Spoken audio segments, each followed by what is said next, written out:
it was a wreck. I mean, people would look at it and think like, that is a piece of junk. Like, why would you even begin to invest resources in that?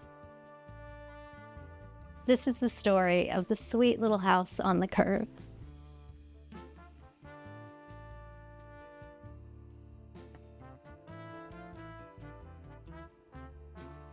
I mean, I can't tell you how many people we showed this house to when we were first starting the project, and they would just look at us like, you are crazy. No long driveway, no grand approach. It's just a very modest house.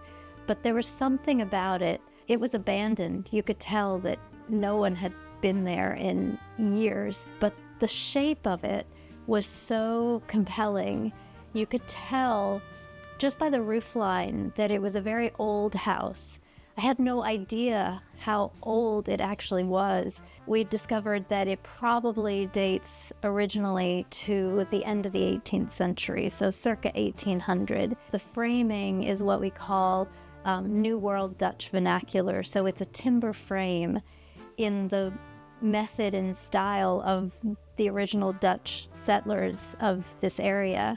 The more we looked at it, the more we realized it had so much potential. We saw it, and we saw its character through all of the layers of changes that had been made and the neglect. We felt like, this was a project for us, that we really needed to be the ones to bring this house back to life. I had always been interested in the state and federal commercial tax credit program. It's something that I learned about in graduate school and kind of geeked out about, and thought, I wonder if we could be eligible for that program by turning the house into a residential rental property, because it would be income producing. We said, okay, well, we are going to do this. Absolutely everything that we do is going to adhere to the Secretary of the Interior standards for historic rehabilitation, which we would have done anyway, but the program requires you to have a more structured approach. It's interesting. It's almost like the rules force a layer of, or a level of creativity that if you just had a blank canvas, we might have done something completely different, but I don't think it would have been anywhere near as interesting as it turned out, because we had this kind of constraint of needing to follow these rules, but also, just so inspired by the different layers that we were finding, as we kind of did exploratory demolition and peeling back layers, removing the 1970s paneling, and discovering that the paneling was directly over the original plaster, pulling up vinyl flooring and realizing that the wide board floors, the floorboards, some of them are 18 inches wide in this house. It was just so exciting to then, figure out that there was accordion lath in the walls. You're making all of these discoveries and then figuring out, okay, well, how does that inform the design? What choices will we make now, knowing what we know? And this house, even though it was originally built around 1800, is definitely not a pure representation of that time. It was built then. The floor plan was different. The staircase was in a different location. It used to have a big fireplace and chimney that's no longer here. The front porch was put on later in the 19th century. An addition was added.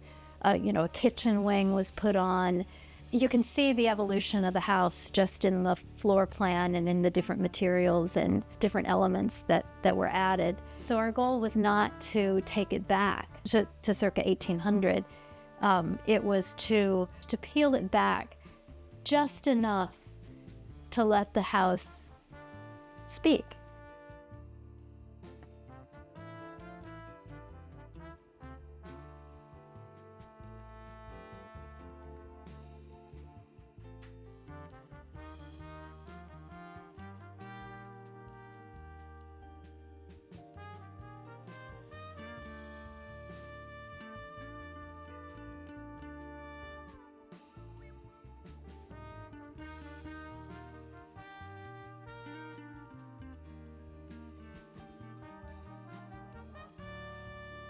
That's kind of the approach that we took with some of the trim. We scraped it back because it had so many layers of paint that was just flaking off. But once we got it back to kind of a stable place where we could have just put a new coat of paint on it, we decided to leave those layers exposed. So then we just put a clear coat on it so that it looks like it's just got those layers.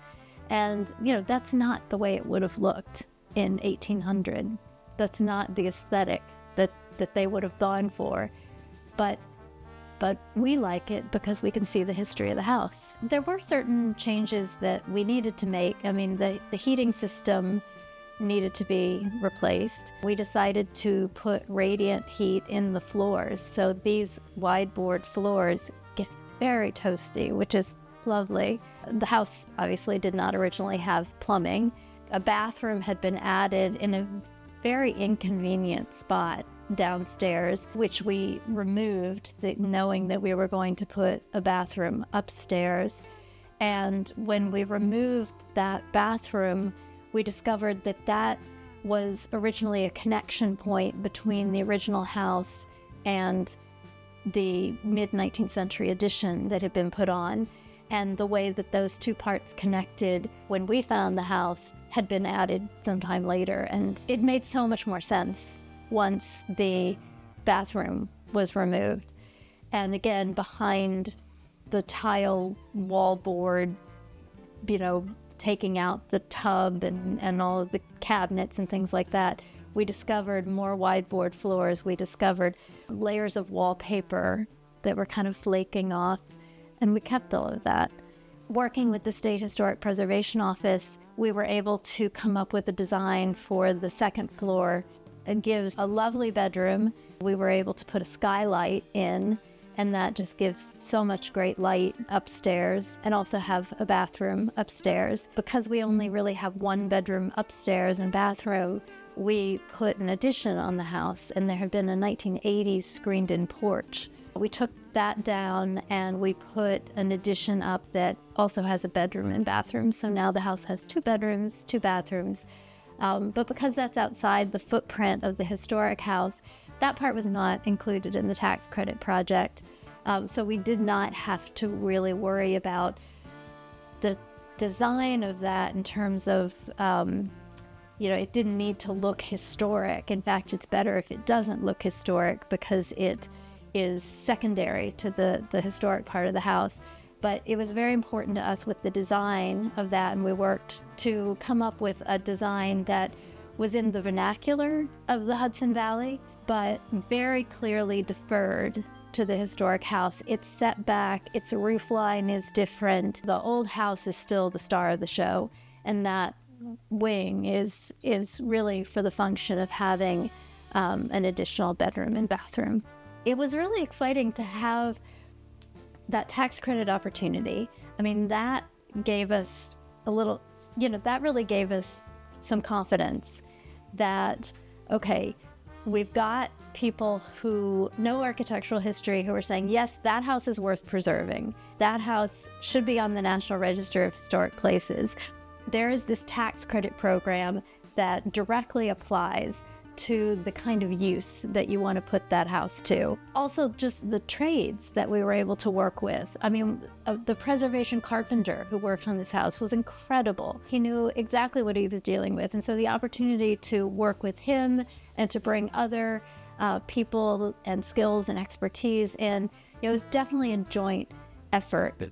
Lucky for us, as well as lucky for the house, that we came into its life when we did, and were able to take advantage of the tax credit program and all of the great trades and the energy that we were able to mobilize around this project, because it probably didn't have that much longer to survive without that kind of infusion of fresh energy. I'm just happy that we were able to be the ones to do that.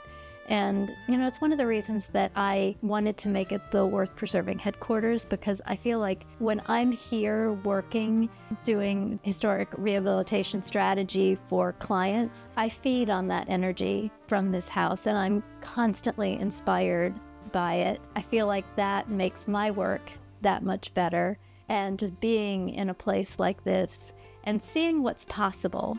You can take a house that most people would say is a teardown and turn it into a hub for exploration and learning and work to help people bring their own homes back to life. For example, there is this plaque on the door, and it's just a very simple plaque, obviously sometime from the 20th century, that says B. Muller.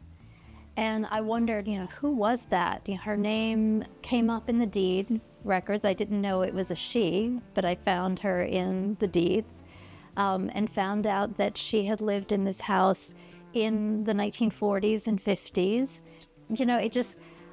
It attached so much meaning to that nameplate on the door.